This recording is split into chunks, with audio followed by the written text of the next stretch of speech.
सत्संगत अभी जिक्र हो रहा था समर्पण का, और अक्सर बात कहते हुए ये कह दिया जाता है कि हमने समर्पण करना है, मुझे समर्पण करना है। लेकिन सत्संगत अपने आप में ये शब्द ही इतना कमाल है। समर्पण की परिभाषा ही यही है जो करना ना पड़े, जो सत्संगत एफर्टलेस हो। एक वर्ड जो पिछले 15-20 सालों में इंडिया में बहुत पॉपुलर हुआ, आज भी सत्संगत सुना जाता है, एक वर्ड है ऑर्गेनिक। कोई भी चीज़ सत्संगत आजकल ऑर्गेनिक वेजिटेबल्स, ऑर्गेनिक फ्रूट्स, उसका मतलब क्या होता है कि जो सहज में अपने आप, without any external circumstances, factors, without any artificial chemicals, अगर वो ग्रो हो पा रहा है तो उसको हम ऑर्गेनिक कहते हैं। और समर्पण का तो अर्थ ही यही है, जो सहज हो, जो सत्संगत हो जाए।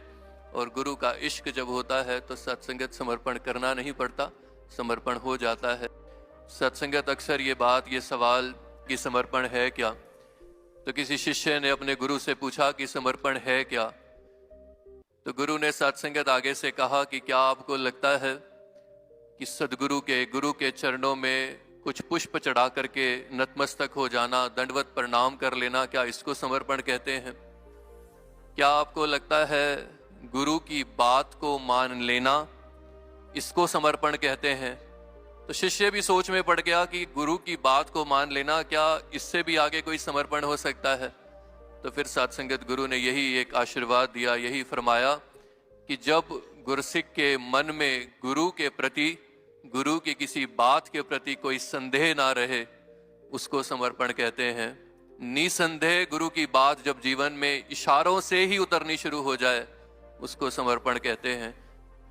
और सत्संगत जब एहसान की बात आती है, संपूर्ण अवतार बाणी की वो पंक्तियां जो हमने अनेक बार सुनी भी, दोहराई भी, कि एहसान जो कीते पूरे सतगुर, बदला नहीं चुका सकदा, कहे अवतार गुरु दा कर्जा, जन्म जन्म नहीं ला सकदा। गुरु का कर्जा है मुझ पर सत्संगत, ये एक भाव है। लेकिन इससे भी उत्तम भाव अगर ये जहन में उतर जाए कि ये कर्जा मैं जन्म जन्म नहीं उतार सकता, तो सत्संगत वो समर्पण को जन्म देता है। समर्पण इसी भाव के साथ जुड़ा होता है, क्योंकि फिर वो सहज होता है, एफर्टलेस होता है, ऑर्गेनिक होता है। जो सत्संगत ये भाव बना रहे कि ये कर्जा जन्म जन्म नहीं उतारा जा सकता, और ऐसे सजदे भी लगातार गुरु के चरणों में होते रहे।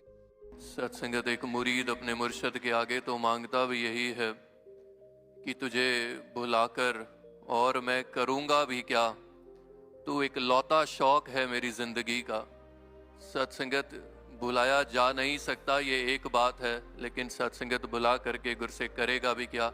जिनके प्रति समर्पित गुरसिक ने होना है, जिनकी बख्शिश से, जिनके रहम से जितनी शिक्षाएं यहाँ सदगुरु बाबा हरदेव सिंह जी महाराज के जीवन से प्रवाहित और प्रसारित की जा रही हैं, जिनके रहम से ये ज़िंदगी में उतरनी है। सत्संगत ये कारवां और सदगुरु का ये मिशन तो लगातार ही बढ़ता रहा है, बढ़ रहा है और यकीनन बढ़ता रहेगा। लेकिन सत्संगत मुझे अपने लिए, मेरे अपने लिए मुझे ये क्लैरिटी रहे कि मेरा मिशन क्या है। सदगुरु के मिशन ने तो बढ़ना ही है, मेरा मिशन मेरे लिए सत्संगत इतना क्लियर रहे कि जो गुरु आखे वो कुछ करना, सेव कमाना सीखी है, जो कुछ देवे यो कुछ खाके शुक्र मनाना सीखी है। ये ही सत्संगत मेरा मिशन है, यही मेरा समर्पण है, और यही सत्संगत सदगुरु के आगे हमेशा गुरु से अरदास करता है कि सच्चे पातशाह आपका मिशन तो बढ़े, मेरा भी ये मिशन जिसमें आप जी बख्शिश करना कि ये हमेशा इसी तरह बरकरार रहे। पल पल उते गुरु है राखा, जे सिख इसदा ध्यान करे। और सत्संगत ये ध्यान गुरसिख को गुरु का जो इनकी अमूलक दात है, सौगात है, बख्शिशें हैं, रहमतें हैं, कृपाएं हैं, एहसान हैं, वो हर पल हर क्षण याद रहते हैं। और वो किसी सत्संगत सिचुएशन या आउटकम पे भी बेस्ड नहीं होते कि ऐसा हो जाए तो ध्यान हो, क्योंकि सत्संगत इश्क है तो फिर ध्यान है।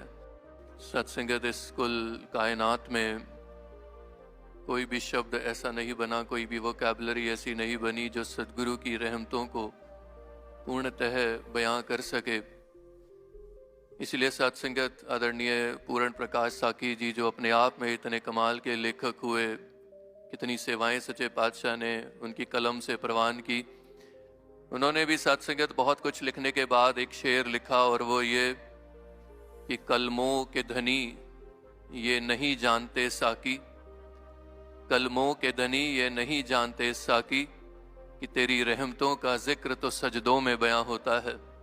सदगुरु बाबा हरदेव सिंह जी महाराज अक्सर जनाब निदा फाजली साहब का वो एक शेर अपने विचारों में बख्शिश करते हुए फरमाया करते थे कि घर से मस्जिद होकर दूर तो चलो यूं कर लें, घर से मस्जिद है दूर तो चलो यूं कर लें कि किसी रोते हुए बच्चे को हंसाया जाए।